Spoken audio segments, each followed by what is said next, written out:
Hi, I'm Danny, and this is my girlfriend, Kelly. Hi. And today we're out on a picnic, and we've got two very unusual 6545 cameras. They're both made by Fuji, and they're both made for travel.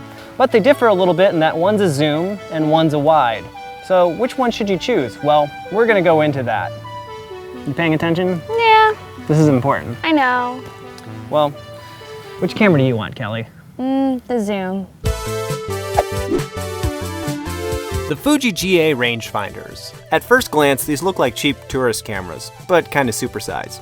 From the champagne finish to the plasticky looking exterior, you'd think these cameras are made for amateurs. In fact, it's actually a titanium shell body, so these are serious cameras. One of Fuji's goals with these rangefinders was to give people who love medium format cameras a lot of camera without the excess camera. To zoom or not to zoom is the question. The equivalent to a 35mm camera, the Zi has about a 35mm to 60mm lens, while the Wi only has a marginally 28mm better. But what do you trade for that zoom? Mainly, in my experience, a slightly more awkward camera use. The ergonomics of the Zi are just a bit clunkier and less thoughtful than the Wi. When using the Zi, all your info's hidden on the back of the display, whereas with the Wi, it's all up on top and a little bit more accessible. I get a sense that Fuji was trying really hard to simplify these cameras. In some ways, they actually made it more complicated in the process. Manual focus is one of the worst things on this camera. You have to hold down the manual focus button and then turn this wheel.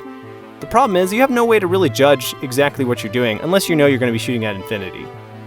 I'm glad it's there, but I don't recommend it. Regardless of controls, these cameras both excelled when it came to picture taking, and it was pretty simple for both of us to use. I'm Kelly. You stop it. Put the guitar on this side. Okay. Ugh. Yeah. As you can see, it's out of focus here. Focusing was sort of one of the weak points of this camera. You have to make sure that when you're looking through the viewfinder that it's actually indicating the distance you're looking at. It's worth noting that the Zi's viewfinder, which you're looking at here, is much better than the Wi. The Wi viewfinder is kind of blue looking, and the LEDs aren't as bright. Plus, you've got this weird bump in the way of your viewfinder. Points to the Zi there. Now, if you're looking for a good street photography camera, you might want to look elsewhere, as both of these cameras are hellaciously loud.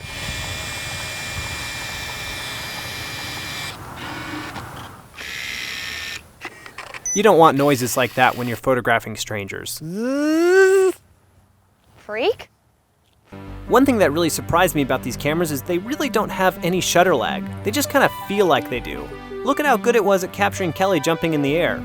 Okay, 3, 2, go. I got you, I think. Oh, there's kind of a nice one. If you open up the cameras, you can see it's actually pretty spot on when you press the shutter. So now that you've had a chance to check out both of them, which one do you think you'd go for?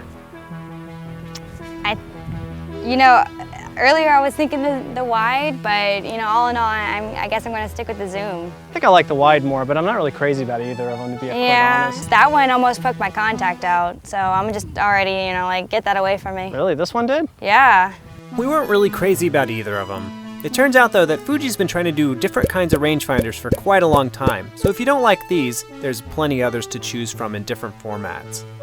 However, there's one thing that you gotta know, and it's really important about this camera, and I'm glad you made it this long into the video, because now you're gonna find out what it is. I used to own a Fuji GA645Zi, and it ultimately met its demise because the circuit board broke on it. And it's completely unrepairable, so if it breaks on you, you're screwed. So when you get this camera, try not to spend too much. It's only gonna last you until the circuit board goes out. It's just a design flaw in the camera. Well, that about does it for these cameras, and it's almost time for my song.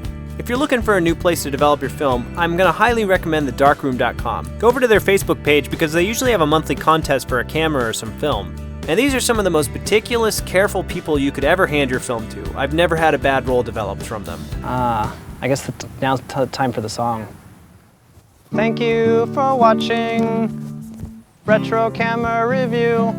Now you may go off and shoot your own films. Don't forget to like and subscribe today. Thank you. Thank you for watching Retro Camera Review. I'm also a guitarist.